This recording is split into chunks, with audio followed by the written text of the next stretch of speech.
Monday. We're continuing our study about the Passion Week, and we are on day two. And day two is often referred to as Holy Monday. Most Christians are familiar with Good Friday and Resurrection Sunday, or they might even be aware of Palm Sunday, but very few know what happened on the other days of the Passion Week. So I'm excited to do this study and to cover all these days. So on Monday, Jesus is going to curse a fig tree and then that produced no fruit. And then he's going to go to the temple and he's going to chase out the money changers and the animal sellers. It's often referred to as cleansing the temple. Sometime on Palm Sunday, Jesus is going to travel to Bethany and he's going to stay overnight. He was more than likely staying with his good friend Lazarus, who recently he raised from the dead. And as he was leaving Bethany, he encounters a fig tree because he was hungry and he wanted some fruit from it. So let's read about that. And we're going to be reading from Mark chapter 11, starting with verse 12. The next day, as they were leaving Bethany, Jesus was hungry. Seeing in the distance a fig tree and leaf, he went to find out if it had any fruit. When he reached it, he found nothing but leaves because it was not the season for figs. Then he said to the tree, "May no one ever eat fruit from you again." And his disciples heard him say it.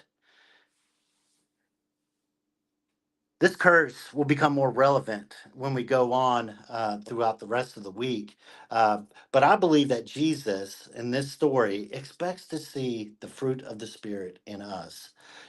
Just for a reminder, the fruit of the Spirit is love, joy, peace, patience, kindness, goodness, faithfulness, gentleness, and self control. So let me ask you, would Jesus see those attributes in your life? Would Jesus see you living out the fruit of the Spirit? And then after that, Jesus, it says in verse 15, on reaching Jerusalem, Jesus entered the temple courts and began driving out those who were buying and selling there. He overturned the tables of the money changers and benches of those selling doves, and would not allow anyone to carry merchandise through the temple courts. And as he taught them, he said, "It is not written, or is it not written, my house will be called a house of prayer for all nations, but you have made it a den of robbers." The chief priests and the teachers of the law heard this and began looking for a way to kill him, for they feared him, because the whole crowd was amazed at his teaching. When evening came, Jesus and the disciples went out of the city. The cleansing of the temple is important because Jesus wants to put the focus on God in prayer, especially in the temple. Because many Jews from all over the ancient world traveled to Jerusalem for festivals and other important worship practices, their foreign currency had to be turned into shekel coins. Roman coins weren't authorized to be used at the temple due to their pagan imagery that was on the coins. So unfortunately, these money changers and these animal sellers often took advantage of these weary travelers through high fees and prices. So when Jesus enters the temple courts, he is witnessing firsthand these cheating practices that are taking advantage of the poor and taking advantage of people who were there just to honor God and to fulfill their duty.